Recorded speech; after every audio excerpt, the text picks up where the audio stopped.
Good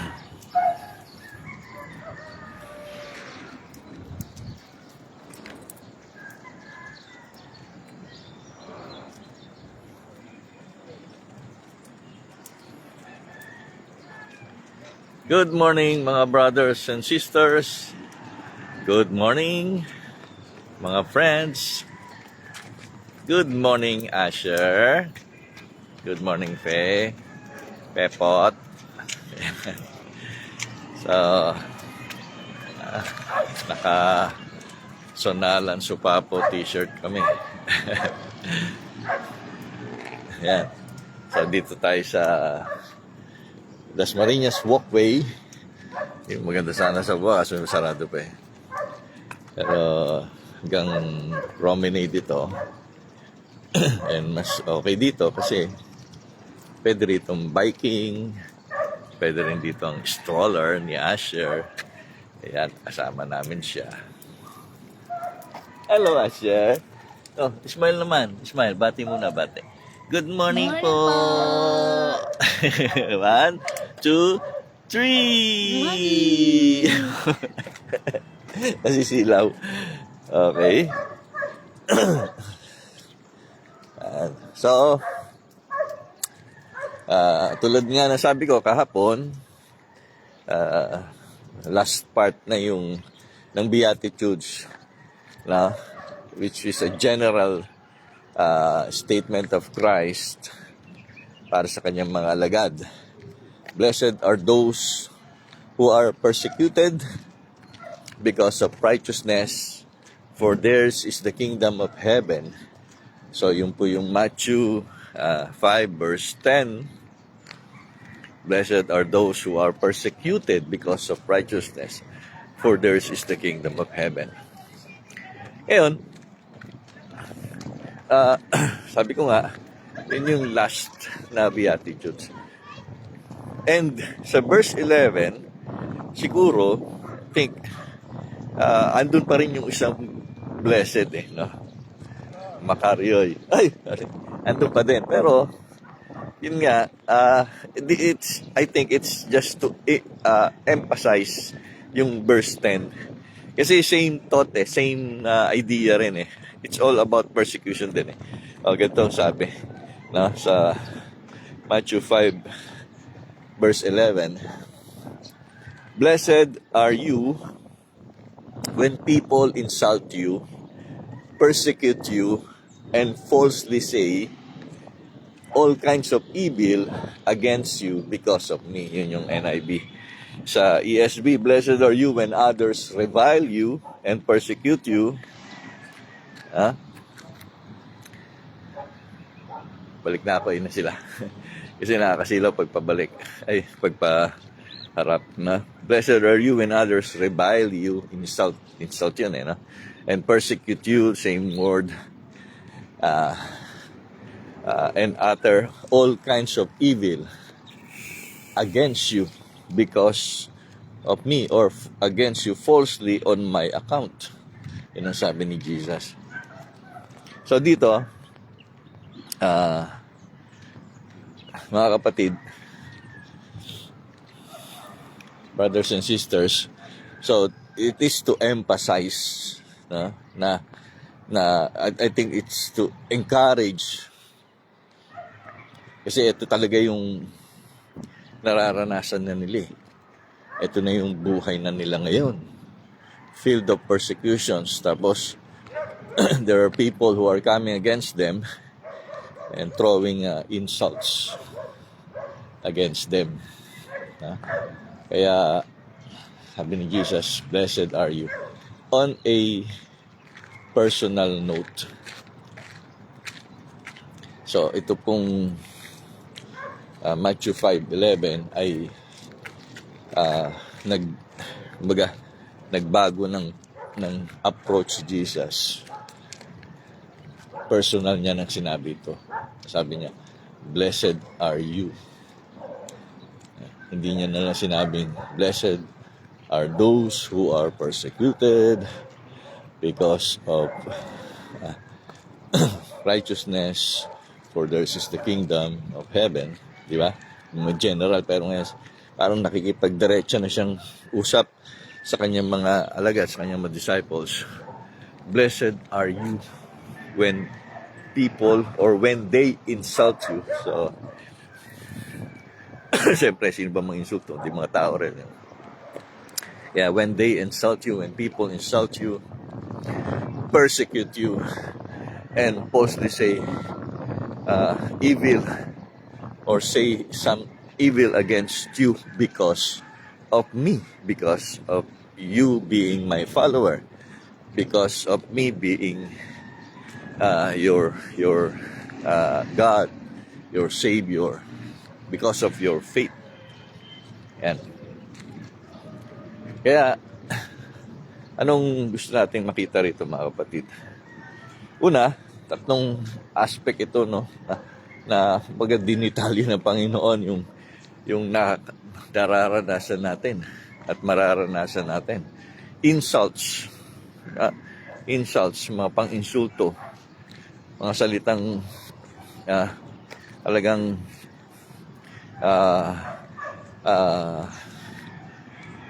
baka mawalan ka ng pasensya dahil dito, di ba? Kaya sinasabi, blessed are the peacemakers, blessed are the meek. Kasi kailangan natin, hindi natin kailangan labanan sila ng insulto at insultuhin din natin sila. But rather, you just accept those insulting words because you are being insulted because not because of what you have wrongly done or not because of who you are, no? Kasi talaga namang minsan meron naman talaga tayong mga disabilities, mga weaknesses na talaga insultuhin tayo, no? But again, yun nga,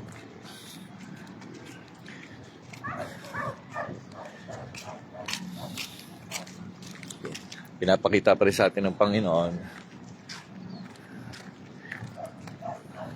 na kahit na ikaw pa rin ang aking anak na pinagpala ko, ikaw pa rin ang aking anak na binigyan ko ng tunay na kasiyahan, kagalakan, at init yan, nasa iyo yan, hindi yan maalis. So, blessed are you, sabi ng Panginoon sa mga disciples niya, blessed sa mga apostles niya, blessed are you when they insult you, persecute you, falsely say all kinds of evil. Mali na nga yung mga sinasabi sa iyo, mga masasama pa. No? On account of me, because of me. Kaya, tatlong level yun. No? Insulting words, hindi pa nasiyahan, pe-persecute ka pa, no? Siguro, ihuhulihin, kulong, tapos siguro ito na nga, they will make false witnesses, no? They will make or hire false witness against you, di ba? Kaya lalo na ngayon, no? So may iba mga magpo-post ng tungkol sa iyo na mali, fake news 'yun, di ba? So they are now I think naayos nila yung bill, yung batas para dyan sa mga fake news. Gabalita, patay ka na. Balita, nagkahiwalay kayo, mag-asawa, nababalita, ganito naman. Ganito ka problema. So, before, that would be speaking falsely, saying all kinds of evil against you. So, sabi, nag-request nga pala si Pastor Magsino ng outline down nito. So, mga kapatid, wala po akong outline nito. This is just an exposition. I'm just trying to explain the verse. And input yung aking knowledge, personal experiences, no? About the language, personal experience ko sa ministry, and yung knowledge ko about the Greek words, and God willing, makatulong sa atin sa ating pag-unawa nitong the Beatitudes. So, the same, di ba? Yung blessed are those who are persecuted because of righteousness. Tapos, 11, blessed are you if they insult you, persecute you. Ayan, persecuted because of righteousness. So, the same yun persecuted because of Christ. Yeah? So, kaya, what does it mean? Puntahan natin yung verse 12. No? Sa verse 12, itutuloy natin yon. Kaya mapalad tayo kahit na may mga insults, may mga persecutions, may mga false witnesses against us, still we are blessed. Sabi ng verse 12, rejoice and be glad. Matuwa kayo at magalak, magsaya. Magalak at magsaya because great is your reward in heaven. Sa verse 10, for theirs is the kingdom of heaven. Dito, dahil nandun ka sa langit at iyo ang pinagkaloob sa atin ng kaharian ng langit, may reward tayo sa langit. Sabi, for theirs, great is your reward in heaven. For in the same way, they persecuted the prophets who were before you. So, hindi lang naman pala tayo. Pinagdaanan din ito ng mga propetang tumayo para sa katwiran, sa kabanalan, at katotohanan ng Diyos at ng kanyang isinugo na kanyang Messiah, which is our Lord Jesus Christ. So naranasan din nila ito. Kaya sabi ng Panginoong Hesus sa mga alagad, magala kayo, magsaya kayo, sapagkat dakila ang inyong gantimpala doon sa kaharian ng langit. Great is your reward. Your reward is great in heaven. And sino ba yung mga prophets na itinutulad sa mga apostol, sa mga disciples? Diba? So sila yung tumayo sa truth Sila yung patuloy na nagwi-witness kay Christ. Tulad nga sabi kahapon, hindi ka makakaranas sa persecution ng insults, ng false witnesses kung hindi ka naman nagwi-witness para kay Christ Kung tutulog-tulog lang kayo sa church, kung Zimbabwe lang kayo, kung upo lang kayo, bangko, no? Bench warmers, hindi na kayo para guluhin ng kaaway ni Satan. Hindi na kayo para guluhin ng mga antichrist, mga people na mga taong walang pagkilala sa Diyos o maling pagkilala sa Diyos. Bakit pa? Nananahimik naman kayo. But these prophets were not silenced. Kahit nga hari, di ba, humaharap sila nakikipaglaban sila. Nire-rebuke nila. At tinatayuan nila salita ng Diyos. Kaya yung prophetic formula, ano ba yan? Thus says the Lord. This is the word of the Lord. So yun. So tumatayo sila sa truth. Tumatayo sila sa gospel. Kaya, di ba, yung mga nagwi-witness sa court, ano ginagawa niya sa mga yan? Sinisira yung karakter ng mga yan. Kasi para mabawasan yung katotohanan doon sa kanilang sinasabi.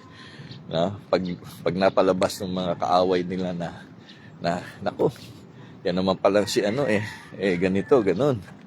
So, yung sasabihin nilang totoo ay hindi na panghahawakan ng mga taong makikinig sa kanila. Kaya ganun na sinasabi sa atin ng ating Panginoong Hesus. Ganyan din ang ginawa sa mga propeta noon. Kaya mag-alala ka, magsaya ka. Kasi ibig sabihin lang yan, you are also standing by the truth of the Word of God. You are witnessing for Christ. Kaya nga, mga kapatid, kung titingnan nyo yung sumunod pang talata nito, no, medyo mahaba na lang ako, pero ano yung sinabi doon sa verse 13? You are the salt of the earth. Kayo ang asin ng sanglibutan. Kaya lang, if the salt loses its saltiness, how can it be made salty again? Diba?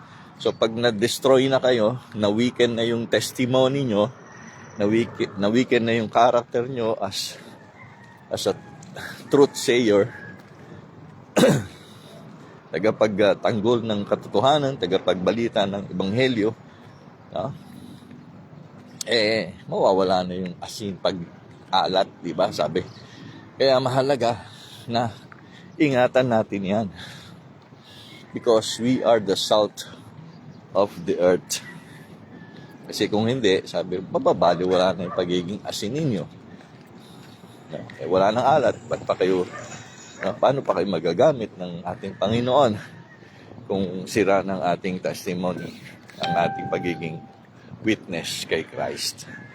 Kaya, hindi lang ito sinasabi ni Jesus para gantimpalaan lang tayo, o para pasayahin lang tayo at tayo mga blessed, mga makaryo. Kung hindi, para patuloy kang i-challenge ng Panginoon to really become His witness, really become the salt of the earth, to share the gospel of Christ, to stand for the truth of the Word of God, na ngayon ay maraming nagpapabulaan sa salita ng Diyos, maraming hindi naniniwala, maraming nagre-reject, di ba? So, mag-anyaya ka ngayon ng mga Bible studies, maraming nagre-reject. Pero you have to continue to do it. Say, you are the salt of the earth. You are blessed. Makaryo ika. So you just have to really stand by who you are. Yung identity natin. We are Christians who are poor in spirit, who are meek, who mourn, who are meek, who hunger and thirst for righteousness, who are merciful, who are pure in heart. We are Christians who are persecuted because of righteousness. So, nakalimutan pa ako natin. So, yung Beatitudes, mga kapatid, ay pinapakita lang na ito tayo. Ngayon, at sa darating na second coming sa new heaven and new earth, ito tayo, no? Ulitin ko, tama, poor in spirit. We are persons, Christians who mourn. We are meek Christians. We are hungry and thirsty for righteousness. we are merciful, we are pure in heart. Ayun, nakalimutan ko yung we are peacemakers. And yung last nga, we are those who are persecuted because of righteousness. And on the personal note, ulit ng Panginoon, blessed are you.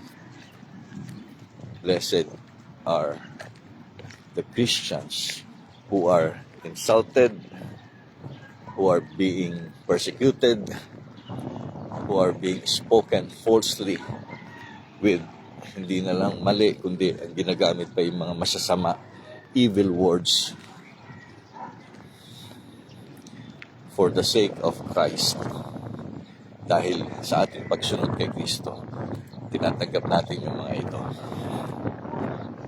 Kasi possible din na i-insulting kayo dahil sa maling ginawa niyo, makakaranas kayo ng persecution, papaparangay kayo dahil hindi kayo nagbabayad ng utang niyo, dahil nakadispal ko kayo ng pera, o dahil meron kayong mga you took advantage of others, diba? Kaya pero specific ito, persecution, insults, and false witnesses because of following Christ. And ano yung mga reward? Although sinabi ulit yun sa Matthew 5:12, rejoice and be glad, for great is your reward in heaven. Pero isa-isahin natin, katumbas na yung pag poor in spirit ka, sa iyo ang career ng Diyos. Diba? Pag nagmumorn ka, you will be comforted by God. Pag meek ka, you will inherit the earth. Pag hungry and thirsty ka sa righteousness, ano sabi? You will be satisfied by God. You will be filled by God. Pag merciful ka, tatanggap ka rin ng mercy. No? You will be shown mercy. Kapag ikaw ay pure in heart, you will see God. Kapag ikaw ay peacemakers, you will be called children of God. At pag ikaw ay pinipersecute because of righteousness, because of following Christ, theirs is the kingdom of heaven. Sa inyo ang kaharian ng langit. At lahat ng yan ay great. Kaya great is your reward. Yan, napakadakila talaga. Kasi pag samasamahin mo yung mga blessings na yan for being a blessed Christian, for being a blessed person in Christ, makaryoy, napakadakila ng kaloob ng Panginoon. Wow. So, dati itong lugar na ito ay barren land lang. Kumbaga, wala. No? Katulad siguro yan, makikita nyo. No? Nasa taas. No? So, ganun lang. Meron ngayon, no? 3 layer itong walkway. Ayun, no? Sa baba. Doon pa sa may kabila ng ilog ng kanal. Malaking kanal na nilinis. Baka nga dumating time, may bangka dyan na dadaan, no? So, paikot na palibot ng Dasma. Yeah. So, hindi na lang walking, rowing pa. Okay, mga kapatid. So, God bless po sa inyo. Again, kung mayroon kayong gustong maging bahagi ng ating morning walk, Bible morning walk. Ang tawag namin dito noon quiet time, devotion, diba? Morning devotion. You spend time with the Bible. Hindi natin napapasin, almost 30 minutes na tayo palang nakakapag aral ng salita ng Diyos. Kaya mapalad tayo. Personally, papasalamat din ako sa Panginoon because He placed this desire or endeavor sa akin. Hindi ko naman sinadya itong Bible morning walk, pero sinadya akong itulak maglakad. Health purposes and also and para yung morning ay maging ready tayo sa anumang gawain sa maghapon. Pero salamat sa Panginoon dahil dinagdagan niya ng Bible yung aking morning walk. So let's pray. Thank you, Lord God, sa araw na ito. Binigyan mo kami ng buhay, pinahiram mo kami ng buhay at kalakasan. At prayer namin, Panginoon, ay kalusugan pa.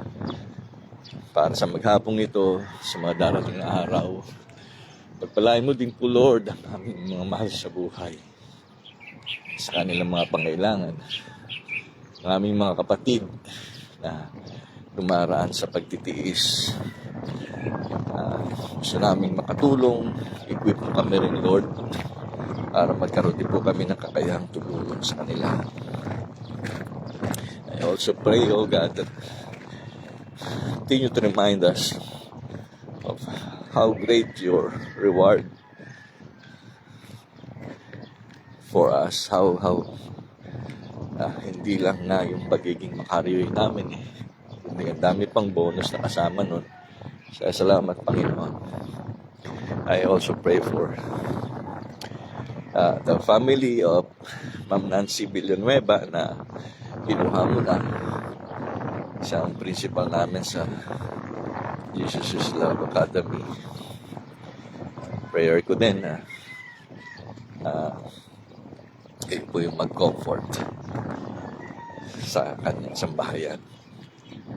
And I also pray, oh God, patuloy, Panginoon, na ministry ng Oikos Reformed Christian Church. Aming mga kasamang pastor. At ganoon din ang Cavite Presbytery. To pray, oh God, aming mga kasamang pastor at ang kabuuan ng Presbyterian Church of the Philippines. Thank you, Lord, sa lahat ng blessings. Guidance mo sa aming mga anak na nagtatrabaho at kay Yerim na nag-aaral pa. Ganon din sa amin na po kay Asher. Babalikan ko na nga pala, Lord, sila. So, thank you, Lord, sa lahat ng ito. Kayo na po, Panginoon, ang mag-bless ng iyong word na napagkulayan namin ngayong umaga. Thank you, Jesus. Thank you, Lord. Pangaking dalangin sa pangalan ng Jesus. Amen. God bless po.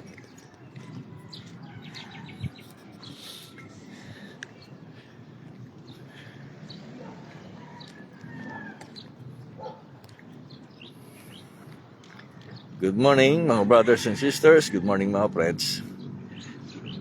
Ito po ang ating Bible Morning Walk.